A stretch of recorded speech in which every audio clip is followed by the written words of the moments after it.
Hi everyone, welcome to Simon Says Stamp's fabulous Celebrate release. And there's always something to celebrate at this time of the year, and one of those things is the end of another school year. Simon has released a beautiful stamp set called Appreciate You. Although I made this card with teachers in mind, this would be suitable for anyone who has done something extra special for us. I absolutely fell in love with that Post-it note image. Thought it would be cute to stamp it multiple times with single messages on it. So it is going on a mini slimline card. I'm going to be doing some simple masking, and I say simple because that image is super easy to cut out. I'm going to be stamping it 3 times on masking paper. And these really are quick and easy to cut out. Whenever I cut out a mask, I make sure that I'm trimming right inside that stamped perimeter line. Masking is often associated with a one-layer card that has an ink-blended background. If the mask goes over the stamped perimeter line of the image that is on our card, it will leave a white halo. That can be a little tricky to fix up. If that does happen, you could take a piece of Post-it note tape and run it along the edge if it's a straight edge, and then reapply the ink, but there's always the risk that the ink is going to stand out from the background. No matter how carefully I try, especially if it's a mask that has some more intricate cutting, I sometimes will end up with a halo. When that happens, I'll match the color of the ink to a Copic marker. You'll only be putting in a thin line, and that works very well. I'm going to be using a stamp alignment guide in my stamp wheel to position my panel of Bristol Smooth cardstock. This panel is 3 3/8 inches by 5 7/8 inches. I wanted a more casual layout, so I'm going to be using my masks to help me figure that out. I wanted to have my primary sentiment right at the top of the panel, so the Post-it notes have been shifted down to allow for that. These images are going to be Copic colored, so I am stamping with a Copic friendly ink Memento. There are lots of hybrid inks out there that will not bleed when you use alcohol markers on them, but I just like to go with Memento because it's tried and true. Just as a precaution, each time I reposition the stamp, I give it a good wipe with a baby wipe and dry it before I position it back onto the panel. And with the stamping done, now I'm going to put my masks in place. I align the masks to the image that is on the panel. I am noting that I can see the stamped image around the perimeter of the mask. That is a good sign. Guess I won't have to be looking for a Copic marker to match my background this time. I'm going to be using Simon Says Stamp's Positively Saturated inks for the background. This trio, number 26, has been recently released, and I'm applying dew to the panel. I'm going to be stenciling over top of this, so I'm not too concerned about getting a perfectly smooth blend. Going to be using Simon's Floating Leaves stencil. This is quite a large stencil and is suitable for any card size, including both the mini and regular slimline. I've skipped over the mid-tone in this ink trio, and I'm going to be applying Raindrop, which is the darkest ink. Stencil has been secured with just a little piece of Post-it note on either end of the stencil, and I'm going to be applying the ink with an ink blending tool. Even though I'm not applying a lot of pressure, this ink goes on super smooth and is very saturated.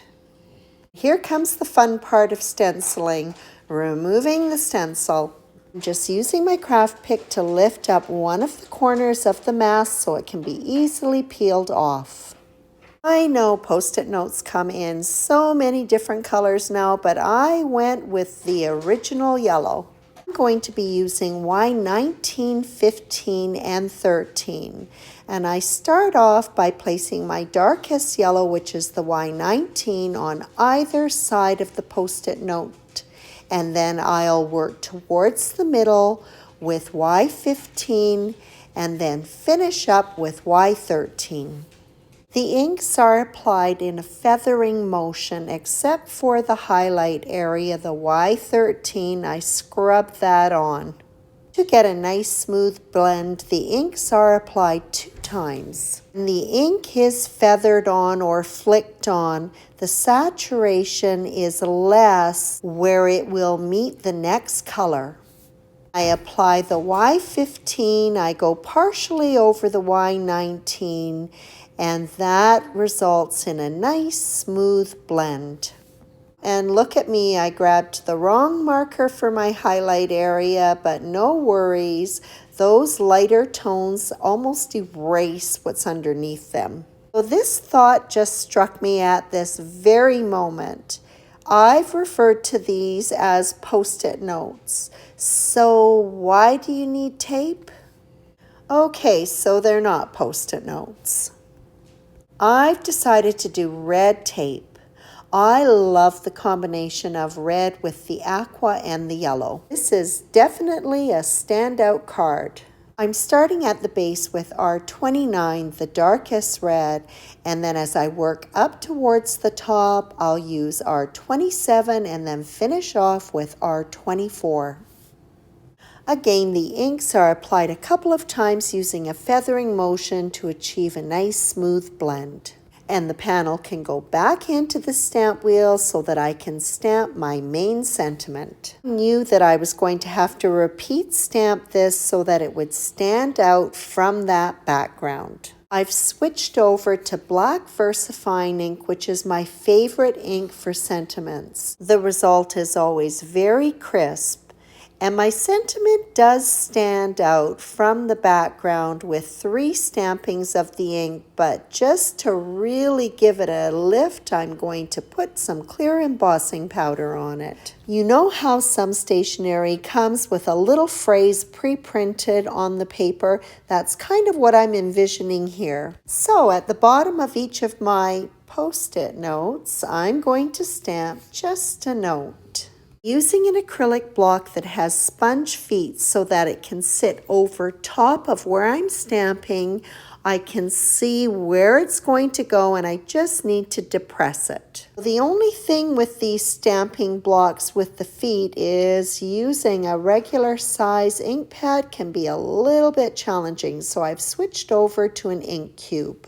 Each note is going to have a secondary sentiment that is unique. Each of the sentiments are lined up on the grid line on the block and they're stamped in the center of the note.